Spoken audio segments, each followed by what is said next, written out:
Сәлеметсіздер ме, 4-ші сынып оқушылары? Мен Алматы облысы Сарқан ауданы Мағжан Жұмабаев атындағы орта мектебінің бастауыш сынып мұғалімі Оразбаева Қапиза Нұрдәулетқызы. Бүгінгі сабағымыз 4-ші сынып математика пәнінен 8-ші сабақ. Сабағымыздың тақырыбы көп таңбалы сандарды жазбашаға қосу және азайту. Сабағымыздың мақсаты көп таңбалы сандармен есептеулер орындап тексересіздер. Балалар, біз алдыңғы сабақта көп таңбалы сандарды жазбашаға қосу және азайту алгоритмдерімен танысқан болатынбыз. Енді бүгінгі сабағымызда сол көп таңбалы сандармен есептеулер жүргізіп, білімімізді пысықтаймыз.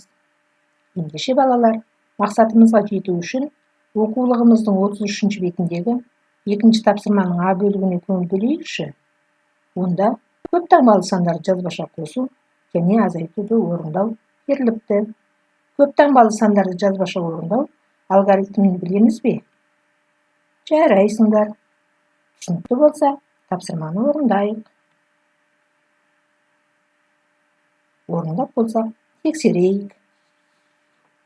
53.200-ден 5.097-ні азайтсақ, 48.103 қалады. 34.209-ға 4.908-ді қоссақ, 39.117 шығады. Жарайсыңдар балалар. 3-ші тапсырмада есеп берілген. Есепті оқып, шығарып, оған кері есеп құрастыру керек. Есепті шығармас бұрын, кәне балалар, мәтінді оқып талдау жүргізейік. Есепте не берілген? Дұрыс айтасыңдар. Онда 3 күнде әкелінген сәбіздің массасы берілген. Тағы қандай мәліметтерді байқауға болады? Әрине, 1-ші және 2-ші күндері әкелінген сәбіздің массасы белгілі. Енді не істеуіміз керек? Жарайсыңдар. 3-ші күні әкелінген сәбіздің массасын табуымыз керек. Есептің берілуі түсінікті болса, қысқаша жазбасын жазып, белгісізді есептеп табайық. Кәне, кім таба алады? Ендеше, шығарған есебімізді тексеріп көрейік. Барлық әкелген сәбіздің массасы 900.000 килограмм. 1-ші күні соның 320.500 килограммын әкепті. 400.150 килограммын 2-ші күні әкеліпті. 3-ші күні әкелінген сәбіздің массасы белгісіз. Енді біз 3-ші күні қанша килограмм сәбіз әкелгенін табу үшін 900.000-нан 320.500 бенен 400.150-дің қосындысын азайтамыз. Сонда 179.350 қалады. Бұл 3-ші күні әкелінген сәбіздің массасы. 179.350 килограммды тонна және килограммға өрнектейтін болсақ, 179 тонна 350 килограмм. Енді есебімізге кері есеп құрастырайық. Оны қалай құрастыруға болады? Дұрыс айтасың. Яғни 1-ші, 2-ші, 3-ші күндері әкелінген сәбіздің массасы белгілі. Осы 3 күнде барлығы неше килограмм сәбіз әкелгенін табу керек. Оны қалай есептеп таптық? Керемет, жарайсыңдар. Енді есебіміздің шығарылуын тексерейік.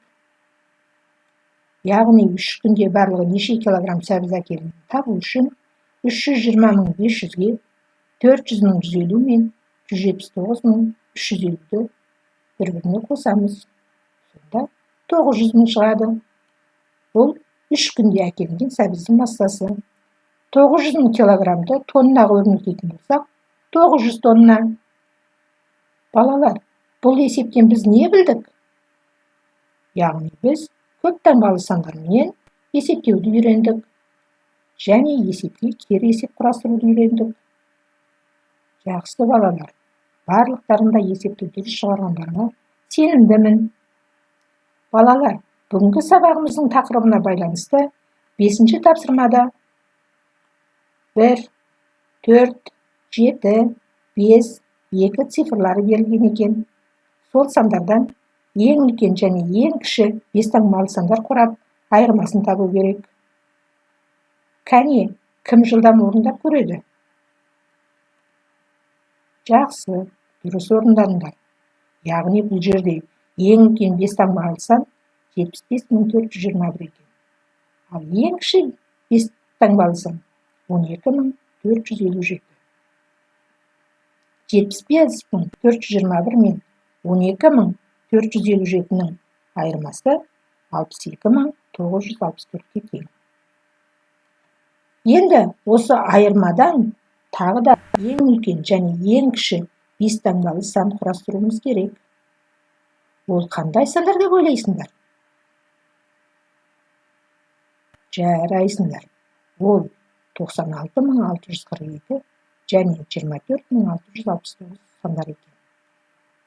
96.642 менен 24.669 сандардың айырмасы 71.973-ке тең. Жақсы, дұрыс. Енді дәл осылай үшінші кезеңді кім орындап көреді?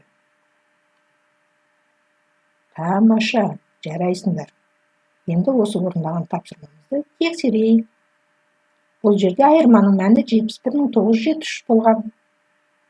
Одан ең үлкен бес таңбалы сан 97.731 болды.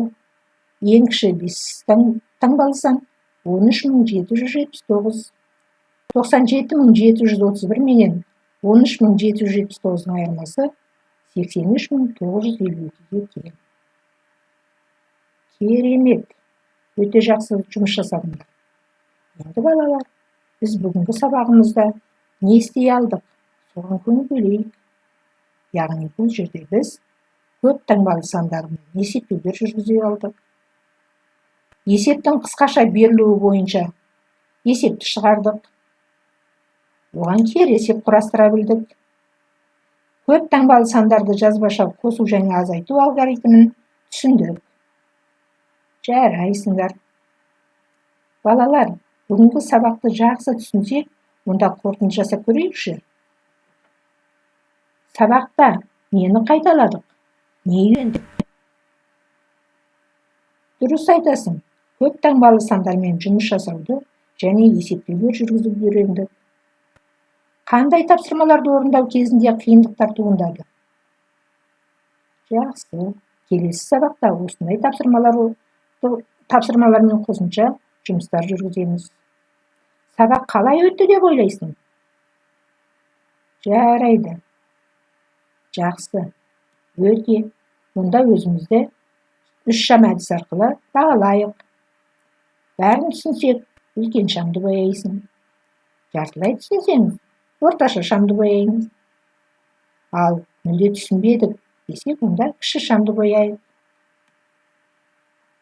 Балалар, оқу тапсырмасына оқулығымыздың 35-ші бетіндегі 11-ші тапсырманы орындаймыз.